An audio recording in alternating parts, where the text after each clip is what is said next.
कुछ ऐसी चीज़ें भी आपको लग रही हैं यहाँ पर सरकार की तरफ से कैरी फॉरवर्ड की गई हैं जो पुरानी सरकार की तरफ से की गई थी और अभी अमली जामा पहनाने की कोशिश इस सरकार की तरफ से की जा रही है?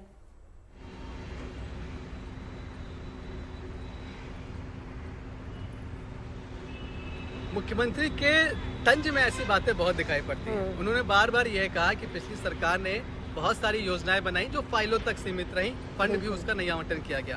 वो काम हम आगे करेंगे। उन्होंने कई बार विपक्ष के विधायकों जो पहले सरकार में विधायक थे आम आदमी पार्टी के, उन पर तंज किया।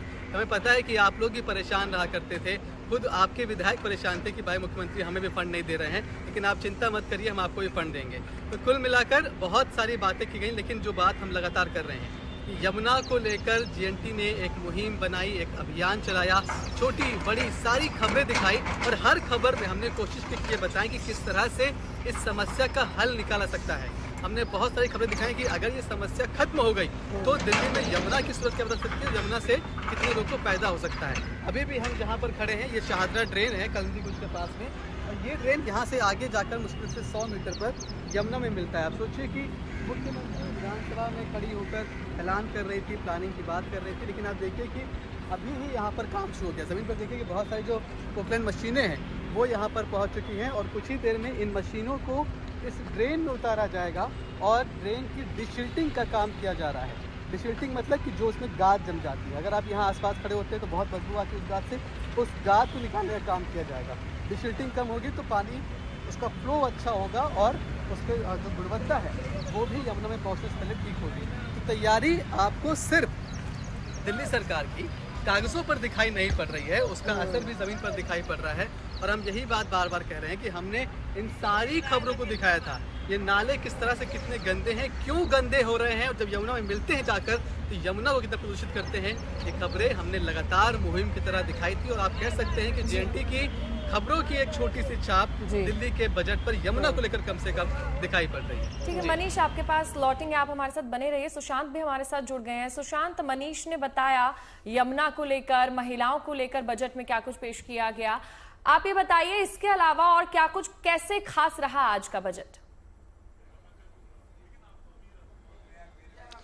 देखिए फिलहाल इस बार बजट जो है वो बेहद खास है, क्योंकि पिछले साल के मुकाबले इस बार जो बजट आया है वो लगभग 1 लाख करोड़ का, यानी 37% का इजाफा जो है वो इस वक्त प्रस्तावित बजट में जो है वो नजर आ रहा है। बात की जाए तो अलग अलग क्षेत्र के अंदर रेखा गुप्ता की जो सरकार है उन्होंने प्रस्तावित बजट जो है वो पेश किया है। उसमें खास तौर पर अगर बात की जाए तो जिस तरीके से हमारे सहयोगी भी बता रहे थे कि यमुना की साफ सफाई हो या फिर जल बोर्ड को लेकर के हो, उसमें सबसे ज्यादा फंड जो है वो इस बार रेखा गुप्ता की सरकार ने जो है वो रखा है, जिसमें 9,000 करोड़ के आसपास जल बोर्ड के लिए पानी के आवंटन के लिए रखा गया। इसके अलावा अगर बात की जाए मुनक नहर जो कि हरियाणा से दिल्ली आती है उसको पाइपलाइन में तब्दील किया जाए, उसके लिए एक अलग से बजट जो है वो रखा गया है।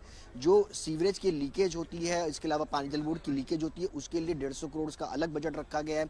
सीवरेज को ठीक करने के लिए अलग से बजट रखा है। यानी लगभग अगर बात की जाए तो जल बोर्ड के लिए लगभग 15,000 करोड़ के आसपास का बजट जो है वो इस बार रेखा गुप्ता सरकार ने जल बोर्ड के लिए रखा है, क्योंकि पानी को लेकर के एक बड़ा क्राइसिस जो है वो दिल्ली के अंदर देखने को मिलता है। इसके साथ ही अगर बात की जाए तो जो टैंकर से पानी सप्लाई होता है उसमें पूरी ट्रांसपेरेंसी है। इसको लेकर के सरकार की तरफ से ये कोशिश की गई है कि तमाम जो टैंकर दिल्ली के अंदर पानी को सप्लाई करते हैं उनमें जीपीएस सिस्टम लगाया जाए, उसके लिए मॉनिटरिंग सेंटर बनाया जाएगा ताकि उसकी जीपीएस ट्रैकिंग की जा सके।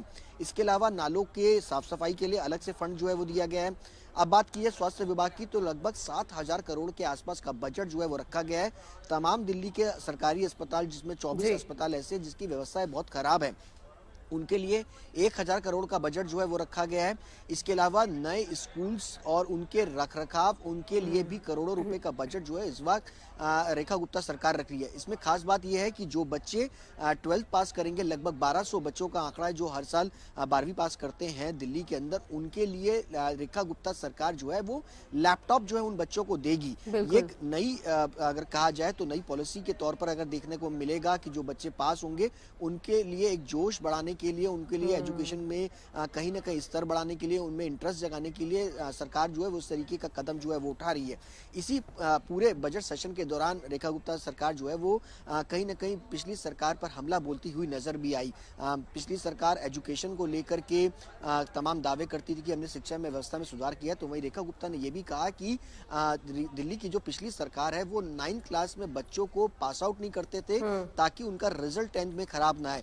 तो इस चीज को भी रोकने की कोशिश जो है वो सरकार की तरफ से की गई है कि जो बच्चे 9th के अंदर अगर वीक है तो उनको ज्यादा से ज्यादा मेहनत की जाए ताकि उनको आगे बढ़ाया जाए, ना कि उनको फेल करके उनका करियर जो है वो खराब किया जाए। सुशांत, एक और चीज आप कंप्लीट कीजिएगा। यहाँ पर ये कहना सही होगा कि हर वर्ग को ख्याल में रखकर ये बजट तैयार किया गया है, और शुरुआत में सीएम बनने से पहले जो इन्होंने बात की थी और सीएम बनने के बाद जो इन्होंने बात की थी कि चुनौतियां बहुत सारी हैं, चुनौतियों को पार पाने की पूरी कोशिश की जाएगी हमारी सरकार की तरफ से, और उस पर खरा उतरने की कोशिश की गई है इनकी तरफ से। ये कहना सही होगा यहाँ पे?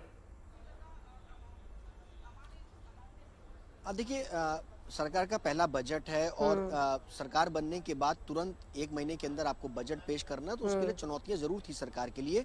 और मैनिफेस्टो के अंदर जो वादे किए गए थे महिला समृद्धि योजना को लेकर के, यमुना की सफाई को लेकर के, तो उसकी झलक जो है इस पूरे बजट में नजर आई है। 5100 करोड़ रुपए जो महिला समृद्धि योजना जो है वो केंद्र सरकार की वो रखी गई है। इसके अलावा जो गर्भवती महिलाएं उनके लिए भी बजट जो है अलॉट किया गया है। साथ ही साथ अगर बात की जाए तो महिलाओं के साथ साथ व्यापारी वर्ग के लिए एक ट्रेडर्स वेलफेयर जो फंड है वो जनरेट करेगी सरकार। औद्योगिक क्षेत्रों के लिए खास तौर पर जहां पर इंडस्ट्रीज हैं दिल्ली में जो छोड़ करके पड़ोसी राज्यों में जा रहे हैं, उनको रोकने की कोशिश होगी। वहां पर डेवलपमेंट वर्क्स होंगे।